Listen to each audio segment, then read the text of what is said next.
8장 말씀입니다.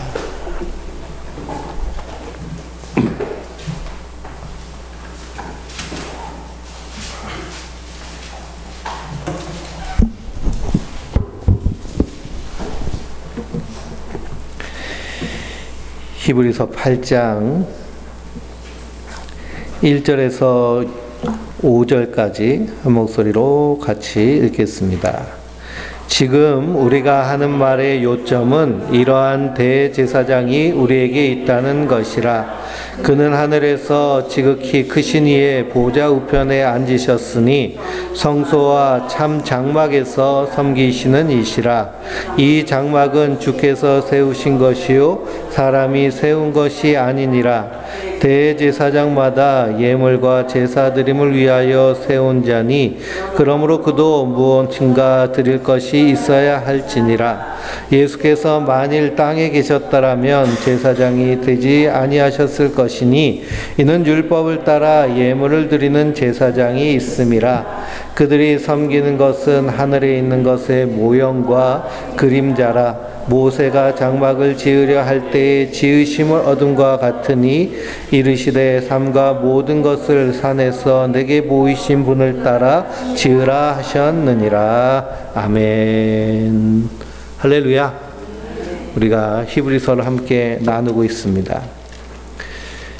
동족에게도 박해받고 또 로마 제국에도 박해받는 유대인들이 박해가 심하니까요, 다시 예수 믿는 것을 포기하고 율법으로 돌아가려고 하는 그러한 난처한 상황 가운데 있습니다.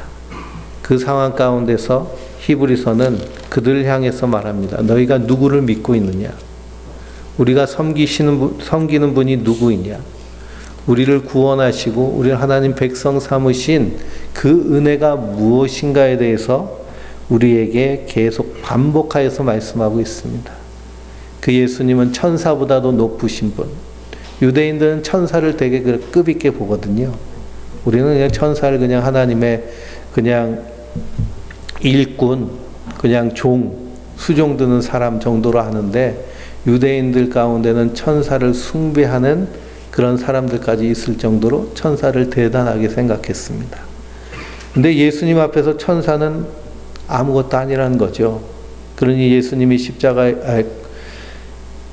요단강에서 세례를 받으시고 광야에서 성령에 이끌려서 시험을 받으시고 금식하시고 그리고 마귀에게 시험을 받으시고 그 시험을 물리치신 후에 말씀으로 물리치신 후에 천사가 와가지고 무엇했을까요? 수종드니라 라고 말씀하고 있습니다.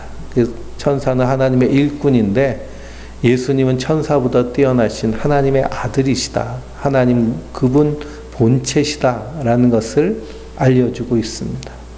뿐만 아니라 또 누구보다도 더 뛰어나다고 얘기해요. 모세보다도 더 뛰어나다.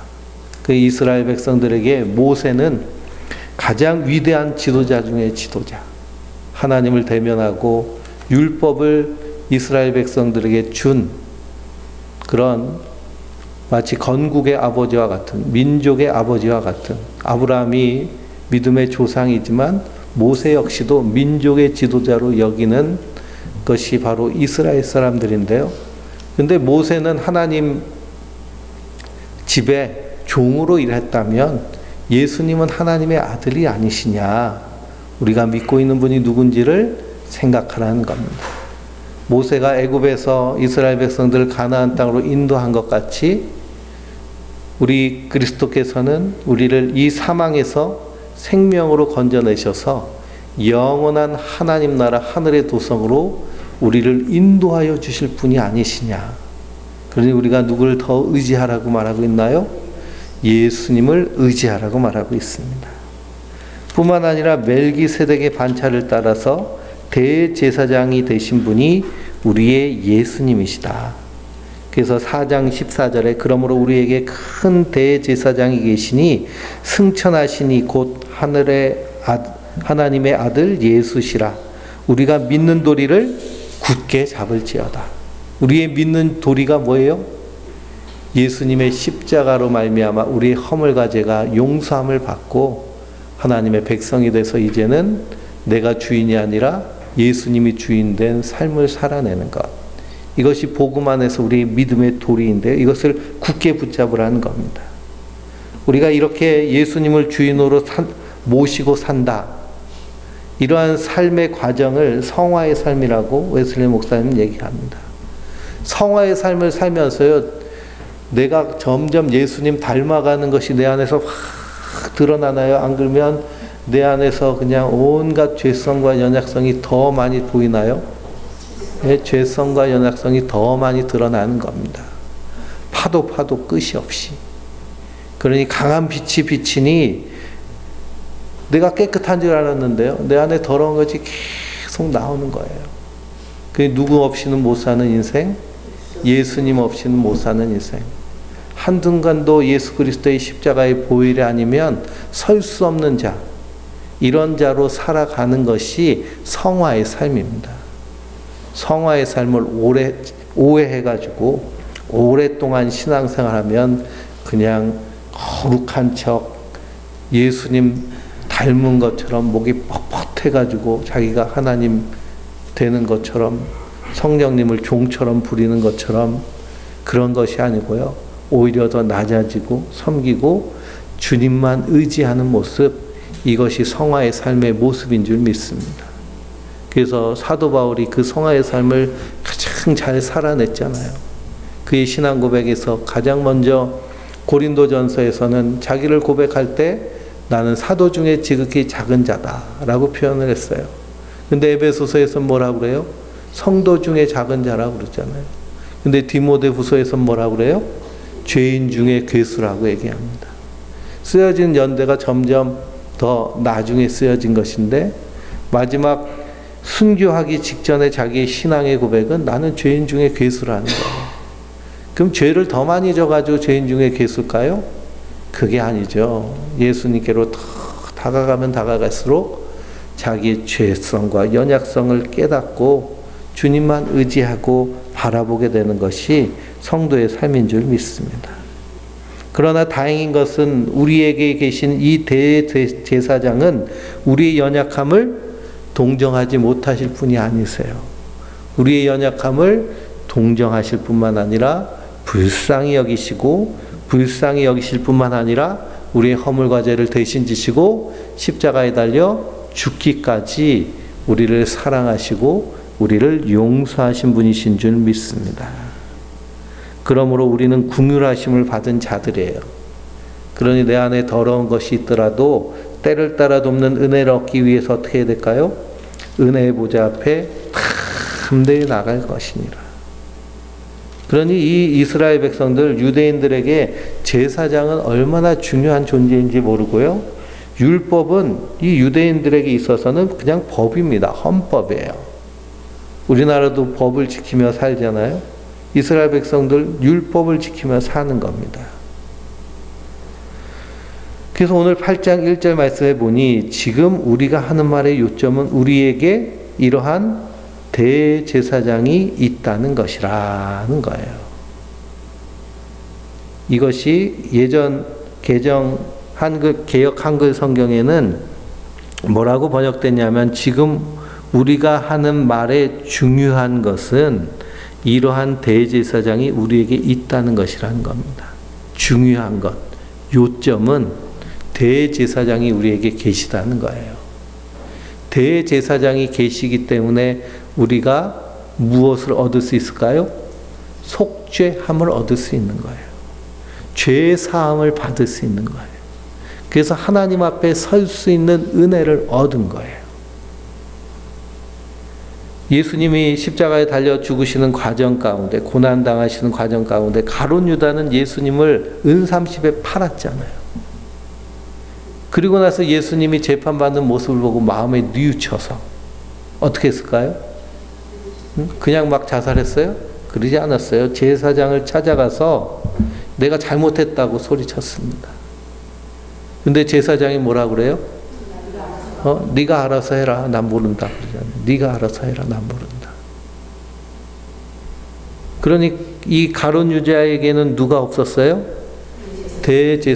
제사장이 없었기 때문에 그가 하나님의 심판대 아래서 지옥불 가운데 떨어지게 된 것입니다. 근데 우리에겐 누가 계세요? 대제사장이 계시다는 거예요. 구약 성경을 읽어보면 하나님 어떤 하나님이세요? 진노하시는 하나님, 심판하시는 하나님, 책망하시는 하나님. 우리가 우스갯말처럼 하나님이 그냥 직접 심판하셨으면 좋겠다 막 그렇게 얘기하는 분들도 있잖아요. 그렇죠? 세상에 죄가 이렇게 많으니 하나님이 직접 심판하셨으면 좋겠네. 그럼 누가 제일 먼저 직접 심판 당할까요?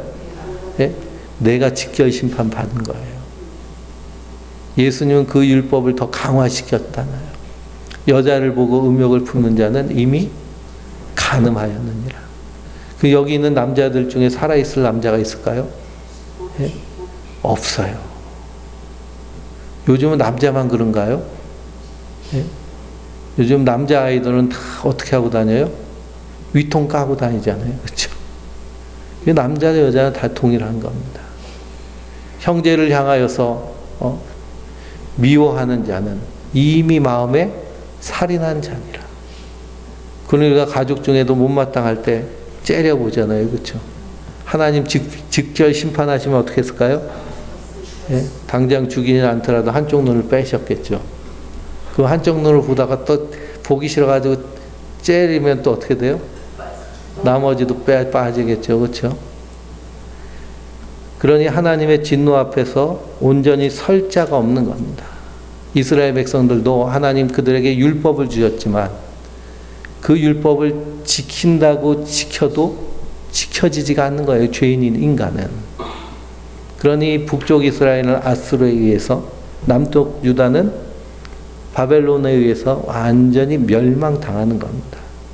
멸망당하는 것도 하나님 예정에 없었던 게 아니라 율법에 약속한 대로 그대로 행하시는 거예요. 그러니 그들이 멸망당할 때 어디부터 심판이 임하느냐? 에스겔서를 보면요, 하나님의 심판이 임하는데 어디서부터 심판이 임하냐면 예루살렘 성전에서부터 제사장으로부터 심판이 임합니다. 그러니까 누구부터 썩었다는 거예요? 제사장부터 썩었다는 겁니다. 그래서 본 회퍼는 이런 얘기를 해요. 한 나라의 그 문화나 그 도덕적 수준은 그 나라의 종교적 수준과 비례한다고 얘기합니다. 종교의 수준이 높으면 그 나라의 도덕적 수준도 높아 올라가요. 근데 종교가 타락해서 날마다 돈 하면 그러면 그 국가의 도덕적 수준도 바닥을 치게 되어 있습니다. 그러니 이스라엘이 망할 때쯤 되면 어디서부터 변질되기 시작했느냐면 제사장 그룹부터 변질되는 거예요. 예수님 이 땅에 오셨을 때 누가 예수님을 앞장서서 십자가에 못 박아 죽이려고 했을까요? 제사장들이 그랬잖아요. 제사장들이.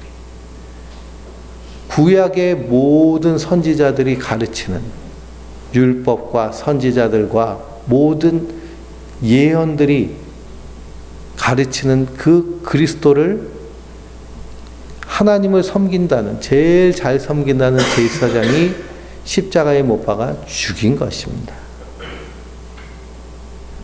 그러니 인간의 행위, 율법으로는 구원을 얻을 자가 없죠. 그러니 우리가 구약 성경을 보면서도 이 진노의 하나님 보며 이 중요한 대제사장이 나에게 있다는 것을 망각하면 하나님을 어떻게 볼까요? 무서운 하나님, 혼내는 하나님, 난 어떻게 해야지, 율법을 지켜야 되나 막 어쩔 줄 몰라 하는. 그러나 우리에게 누가 계세요? 대제사장이 계세요. 그리스도가 계세요. 그런 이것이 우리 인생의 가장 중요한 핵심 포인트이고 요점인 줄 믿습니다. 그래서 성도는 이 땅에서 두려워하는 자가 아니라 강하고 담대한 자예요. 왜냐? 우리에게 누가 계세요? 대제사장이 계세요. 그래서 그 그리스도 안에서 우리는 위로받고 힘을 얻는 자들이에요. 하늘이 무너지고 땅이 꺼지고 지구가 반쪽 나도 성도는 두려워할 것이 없는 것이 우리에게 누가 계세요? 대제사장이 계셔서 우리를 생명으로 영원한 하나님 나라로 옮겨주실 줄 믿습니다. 그러니 이 히브리서는 11장부터는 믿음장이 나오잖아요. 그러니 너희가 이 예수님을 믿고 있지 않냐? 너희가 누구를 믿고 있는지 한번 생각해 봐라. 우리 그리스도인들도 이 땅에 살면서 우리가 누굴 믿고 있는지를 망각하면 그러면 세상에 그냥 순식간에 휩쓸려 버립니다. 순식간에 세상이 요구하는 대로, 세상이 말하는 대로, 세상이 원하는 대로 거기에 그냥 종처럼 묶여서 끌려다니는 인생이 되어버립니다. 그러나 우리에게 대제사장이 있다는 사실을 기억하는 사람들. 그래서 히브리서 11장의 믿음장에 보면 11장 33절 한번 보실까요? 11장 33절. 그들은 믿음으로 나라들을 이기기도 하며 의를 행하기도 하며 약속을 받기도 하며 사자들의 입을 막기도 하며 불의 세력을 멸하기도 하며 칼날을 피하기도 하며 연약한 가운데서 강하게 되기도 하며 전쟁에 용감하게 되어 이방 사람들의 진을 물리치기도 하며 여자들은 자기의 죽은 자들을 부활로 받아들이기도 하며 또 어떤 이들은 더 좋은 부활을 얻고자 하여 심한 고문을 받되 구차히 풀려나가기를 원하지 아니하며 또 어떤 이들은 조롱과 채찍질 뿐 아니라 결박과 옥에 갇히는 시련도 받았으며 돌로 치는 것과 톱으로 켜는 것과 시험과 칼로 죽임을 당하고 양과 염소의 가죽을 입고 유리하여 궁핍과 환난과 학대를 받았으니 이러한 사람은 세상이 감당하지 못하느니라. 그들이 광야와 산과 동굴과 토굴에 유리하였느니라. 아멘. 무엇 때문에 이런 일을 했어요? 믿음으로. 믿음이 있기 때문에 이런 일을 한 겁니다. 그래서 믿음이 없이는 하나님을 기쁘시게 해드리지 못할 뿐만 아니라 믿음이 없으면 우리가 한순간도 이 땅 가운데서 하나님의 백성으로 살아낼 수가 없습니다. 마틴 루터도 종교개혁할 때 오직 믿음만으로, 오직 은혜만으로, 오직 성경만으로. 우리가 믿는 믿음은 하나님의 은혜에 대한 내용이고요. 그 은혜에 대한 내용이 어디에 기록되어 있기 때문에 하나님의 말씀인 성경에 기록되어 있기 때문에 이 세 가지를 가지고 종교개혁을 한 것입니다. 그러니 우리에게 대제사장이 계시다라는 사실을 한순간도 잊지 마시기 바랍니다. 대제사장이 나에게 계시다 하면 우리 마음이 싱숭생숭할 이유가 없습니다. 우리 신명기 29장 29절 한번 읽어보실까요? 신명기 29장 29절.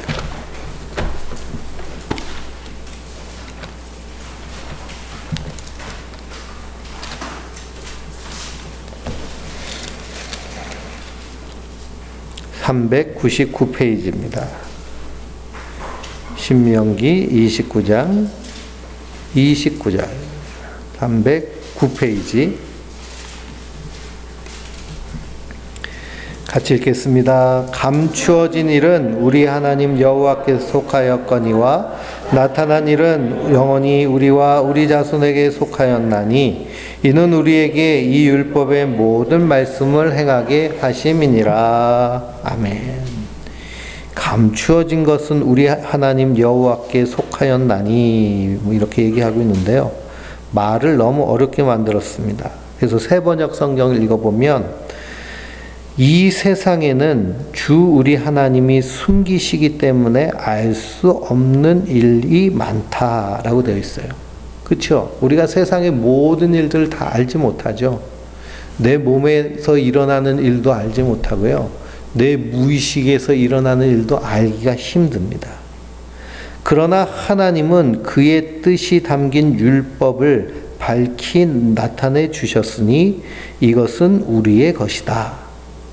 그러나 이 하나님의 비밀스러운 일들 가운데서 우리에게 말씀을 주심으로 우리에게 보이셨다는 거예요. 이것을 하나님의 비밀이라고 얘기합니다. 그래서 하나님의 백성들은 무엇을 맡은 자들이에요? 비밀을 맡은 자들이고 비밀을 아는 자들이에요. 우리와 우리의 자손들은 길이길이 이 율법의 모든 말씀을 순종해야 된다라고 모세가 백성들에게 말합니다. 그러니 하나님이 이 세상 가운데 드러내지 않는 것을 율법을 통해 드러내심으로 말미암아 하나님 백성된 자들은 이 율법을 지키고 그 율법대로 살아야 된다는 것을 이야기하고 있어요. 마찬가지로 그리스도의 비밀을 맡은 우리들은 이 땅 가운데서 그 비밀을 맡은 자답게 이 땅에서 증인의 사명을 하며 또한 우리에게 대제사장이 있으신데 우리를 무엇으로 삼으셨어요? 왕 같은 제사장으로 불러주셨잖아요. 그러므로 예수께로 인도하는 그런 일들을 하는 것이 성도의 사명인 줄 믿습니다. 다시 히브리서로 보면요. 8장 2절에 성소와 참 장막에서 섬기는 이시라 그랬습니다. 그리고 우리에게 대제사장이 계신데 그분은 십자가에서 우리의 허물과 죄를 대신 지시고 참 제물이 되셔서 장사된 지 3일 만에 부활하셔서 40일 동안 제자들과 함께 계시고 승천하셔서 하나님 보좌 우편에 앉아 계세요. 그래서 성소와 참 장막에서 섬기는 그분이 바로 영원한 우리의 제사장이신 예수님이십니다. 이 장막은 주께서 세우신 것이요 사람이 세운 것이 아니니라 그랬습니다. 3절에 보면 대제사장마다 예물과 제사드림을 위하여 세운 자니 그러므로 그도 무언가를 드릴 것이 있어야 할지니라. 그래서 예수님이 제물로 드린 것이 뭐예요? 자기 몸을 제물로 드리신 거예요. 죄를 속하기 위해서 하나님은 동물의 피를 통해서 속죄할 것을 명령하셨습니다. 그런데 그 속죄는 영원하지 않고 완전하지 않고 온전하지 않죠. 왜 그러냐? 동물의 피는 그냥 그 죄에 대해서만 하나님께서 죄를 속해 주시기 때문입니다. 그러니 인간의 피는 아예 받지도 않으세요. 죄인의 피는 받지 않으시기 때문에. 그런데 그리스도는 사람으로 이 땅에 오셨지만 죄가 없으신 분으로 이 땅에 오셨습니다. 그 모습이 바로 마리아의 동정녀 마리아를 통해서 잉태하여서 이 땅에 오신 모습으로 나타나요. 죄는 아담의 혈통을 통해서 유전된다고 성경은 말씀하고 있습니다. 그러니 아담의 씨를 통하지 않고, 그리고 남자들이 갖고 있는 정자는 다 누구의 씨예요? 네, 아담의 씨예요. 아담의 씨. 그러니 호모 사피엔스의 그 유전자, 동양인이든 서양인이든 흑인이든 백인이든 황인이든 유전자 구조는 다 어때요? 다 X와 염색도 똑같잖아요. 한 씨에서부터 나왔기 때문에 그렇습니다. 그러니 아담의 혈통이, 그 죄된 혈통이 인간을 통해서 유전되는데 예수님은 그 혈통을 통하지 않고 마리아의 몸에서 동정녀 마리아의 몸에 잉태하셔서 성령으로 잉태하셔서 이 땅에 오셨기 때문에 예수님은 그 죄를 유전받지 않고 이 땅에 오신 거예요. 그래서 참 사람으로 이 땅에 오셔서 그 의로운 피를 십자가에서 우리를 대신하여 흘려주셨음으로 말미암아 우리가 죄사함을, 완전한 죄사함을 받은 줄 믿습니다. 그래서 4절에 예수께서 만일 땅에 계셨다라면 제사장이 되지 아니하실 것이요 이는 율법을 따라 예물 드리는 제사장이 있으니라 그랬습니다. 5절에 그들이 섬기는 것은 하늘에 있는 것의 모형과 그림자라 모세가 장막을 지으려 할 때에 지으심을 얻음과 같으니 이르시되 삼가 모든 것을 산에서 내게 보이신 본을 따라 지으라 하셨느니라 그랬습니다. 그러니 구약에 나오는 이스라엘 백성들의 그러한 장막, 성막, 그리고 그 안에 있는 성소, 그 안에 지성소, 그 안에 법궤, 그 안에 그 법궤 안에 들어있는 것과 법궤를 뚜껑을 덮는 속죄소, 이런 것들은 다 하나님의 속죄의 방식의 모형에 해당되는 거예요. 그래서 그것을 그림자라고 얘기합니다. 오늘 말씀에도 하늘에 있는 것의 모형과 그림자니라. 히브리서 10장 1절 한번 읽어볼까요? 히브리서 10장 1절. 율법은 장차 올 좋은 일의 그림자일 뿐이요 참 형상이 아니므로 해마다 늘 드리는 같은 제사로 나오는 자들을 언제나 온전하게 하게 할 수 없느니라 라고 말씀하고 있습니다. 율법도 뭐예요? 율법도 그림자라는 거예요. 율법도 복음의 그림자라는 거죠. 하나님께서 율법을 주심으로 말미암아 죄를 깨닫게 하시고 하나님이 율법을 주심으로 말미암아 죄인인 인간이 속죄받을 수 있는 길을 알게 해주셨어요. 율법을 그림자로 주신 것이죠.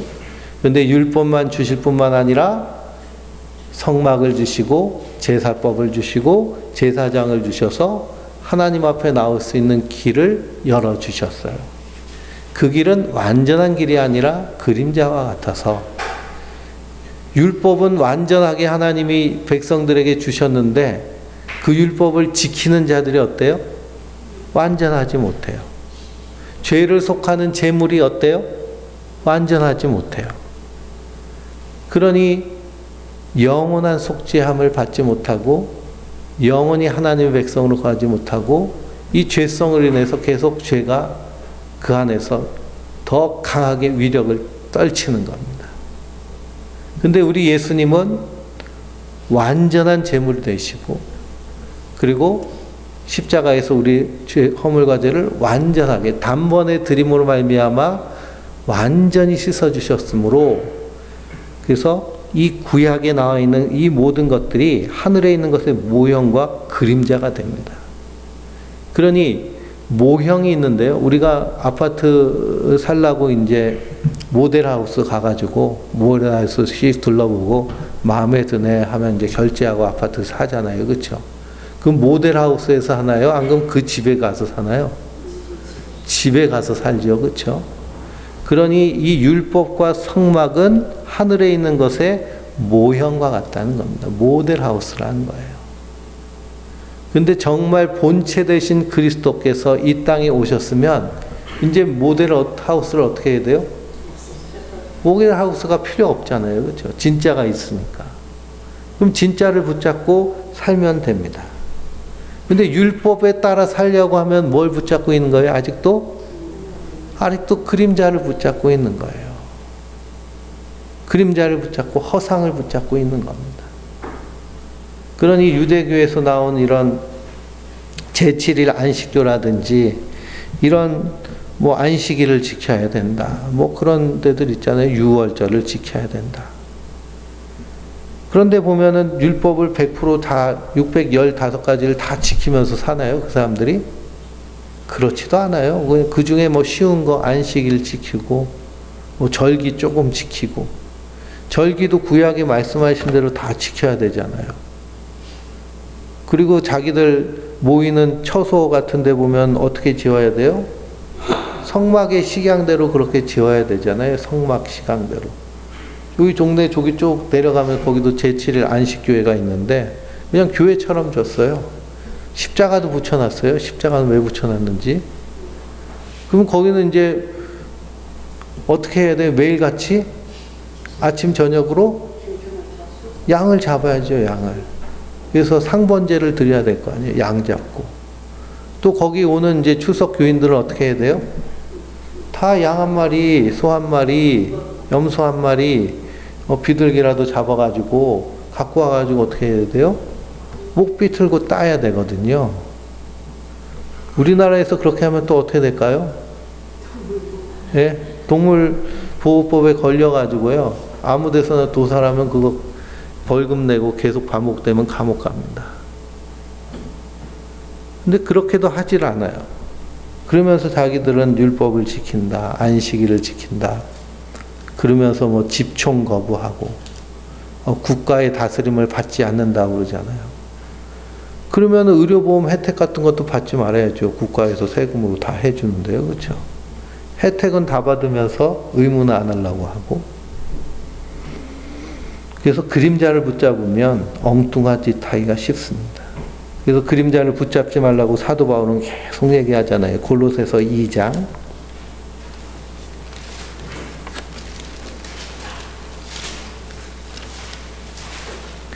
16절에서 18절입니다.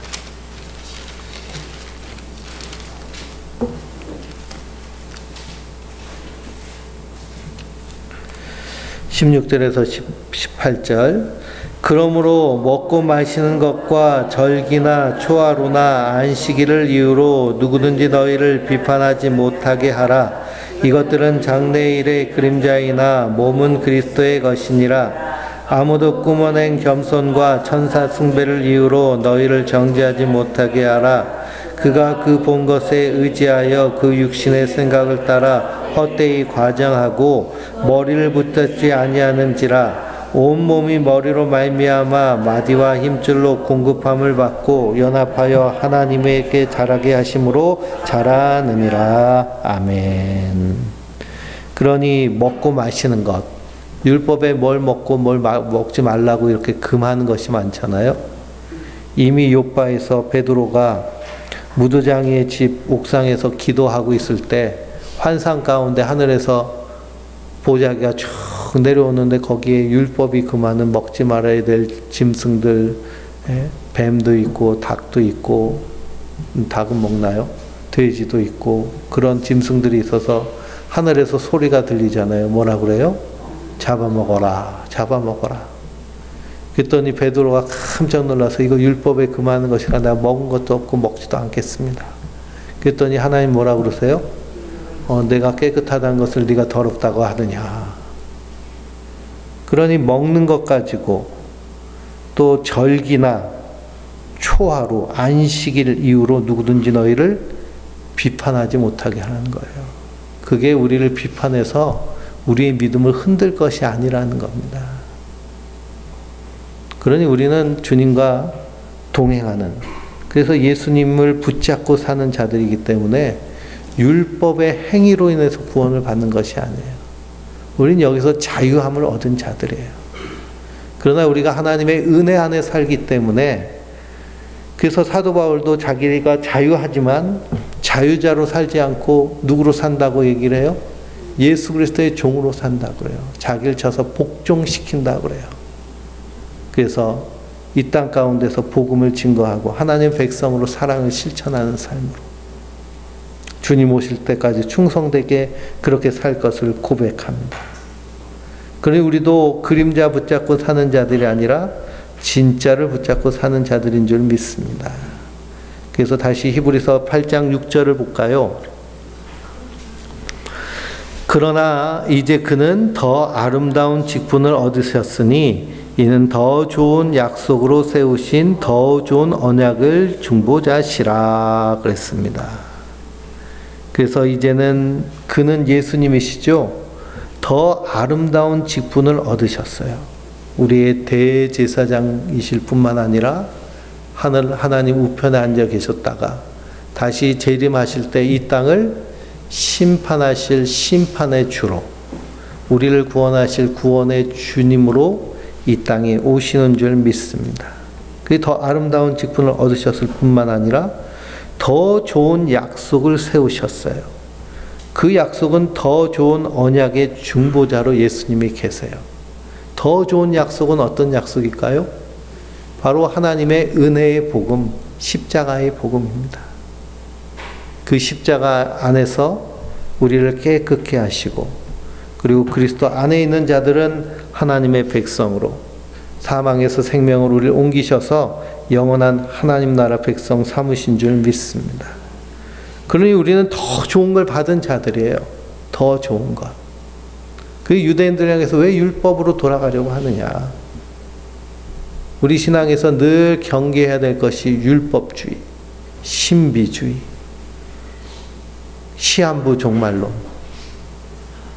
종말론도 그래서 이런 것들 다 신천지, 이단,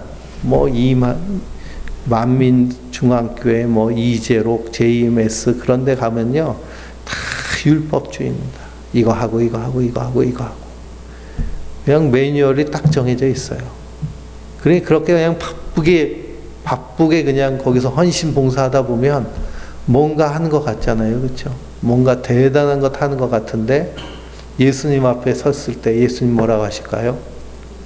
내가 너를 도무지 알지 못하니 불법을 행하는 자들아 내게서 떠나가라 하십니다. 우리는 하나님의 은혜 안에서 행하는 자들인 줄 믿습니다. 그리고 그 은혜가 감사해서 행하는 자들이에요. 그리고 우리는 날마다 하나님의 은혜에 하나님의 사랑의 길이와 깊이와 높이와 너비가 어떠한 것을 깨달아가며 그것으로 충만하고 풍성하게 살아내는 자들인 줄 믿습니다. 7절에 보니 저 첫 언약이 무흠하였더라면 둘째 것을 요구할 일이 없었으려니와 그랬습니다. 첫 언약은 율법이죠. 율법 자체는 무흠합니다. 근데 뭐가 문제예요? 지키는 사람이 문제입니다. 죄인이 그 율법을 지킬 실력과 능력이 없는 것이죠. 그러니 그 율법으로는 다 심판대 앞에 설 수밖에 없으니 하나님이 우리에게 주신 그 은혜의 복음, 이것을 통해서 구원하기를 기뻐하십니다. 구약성경을 보면 하나님이 아브라함을 부르실 때는 율법으로 부르지 않으셨잖아요. 율법을 주지 않으시고요. 은혜를 알게 하셔서 믿음으로 구원하십니다. 그래서 아브라함을 믿음의 조상이라고 하시죠. 근데 그 아브라함 자손들이 애굽에서 430년 동안 종살이하고 나올 때는 뭘 주셨어요? 율법을 주셨어요. 그러면 왜 그들에게는 은혜의 복음을 안 주시고 율법을 주셨을까요? 그냥 믿음으로 구원받게 하시면 되는데 왜 그 사람들에겐 율법을 주셔서 이거 행하라고서는 생고생을 시킬까요? 왜 생고생을 시키게 하셨을까요? 하나님 참 심술쟁이죠. 그렇죠? 왜 생고생 시키게 하셨어요? 우리로 깨닫게 하시려고 그렇게 하신 거예요. 우리로 깨닫게 하시려고. 그래서 본자손을 미련하게 해서 이방인들을 구원하기 위하시는. 그래서 행함이 아니라 믿음으로만, 은혜로만 구원을 받을 수 있다는 것을 우리에게 알려주신 것이 바로 이 이스라엘에게 율법을 주신 모습입니다. 근데 율법 안에서도 하나님의 은혜와 사랑을 아는 사람들은 그 율법 안에서도 하나님의 은혜를 누리며 복음 안에 살았어요. 근데 자기 의로 나가려고 하는 시도를 가지고 있는 사람들은 하나님이 그 율법으로 철저하게 치신 겁니다. 그래서 18절부터 쭉 읽어볼까요? 그들의 잘못을 지적하여 말씀하시되 주께서 이르시되 볼지어다 날이 이르리니 내가 이스라엘 집과 유다 집과 더불어 새 언약을 맺으리라. 또 주께서 이르시기를 이 언약은 내가 그들의 열조의 손을 잡고 애굽 땅에서 인도하여 내던 날에 그들과 맺은 언약과 같이 아니하도다. 그들은 내 언약 안에 머물러 있지 아니하므로 내가 그들을 돌보지 아니하였노라. 또 주께서 이르시되 그날 후에 내가 이스라엘 집과 맺을 언약은 이것이니 내 법을 그들의 생각에 두고 그들의 마음에 이것을 기록하리라. 나는 그들에게 하나님이 되고 그들은 내게 백성이 되리라. 또 각각 자기 나라 사람들과 각각 자기 형제를 가르쳐 이르기를 주를 알라 하지 아니할 것은 그들이 작은 자로부터 큰 자까지 다 나를 알미라. 내가 그들의 불의를 긍휼히 여기고 그들의 죄를 다시 기억하지 아니하리라 하셨느니라. 새 언약이라 말씀하셨음에 첫 것은 낡아지게 하신 것이니 낡아지고 쇠하는 것은 없어져 가는 것이니라. 아멘. 그러니 이 18절부터 이렇게 간격이 좁아졌죠. 이 말씀은 예레미야 31장에 있는 말씀입니다. 이스라엘 백성들을 하나님께서 다 징계하시고 남은 자를 통하여서 구원하시는데요. 그들에게 새 언약을 주시는 거예요. 새 언약은 어떻게 주어지느냐 하면 누가 그들에게 가가지고 돌봐주거나 가르쳐주고 해서 그들이 깨닫는 것이 아니라 그들 스스로 하나님이 그들의 마음 가운데 새겨 놓으심으로, 그래서 작은 자나 큰 자나 하나님을 다 알고 하나님의 은혜를 깨닫게 하신다고 말씀하십니다. 여기에 대해서 요한 1서 2장을 한번 보실까요? 요한 1서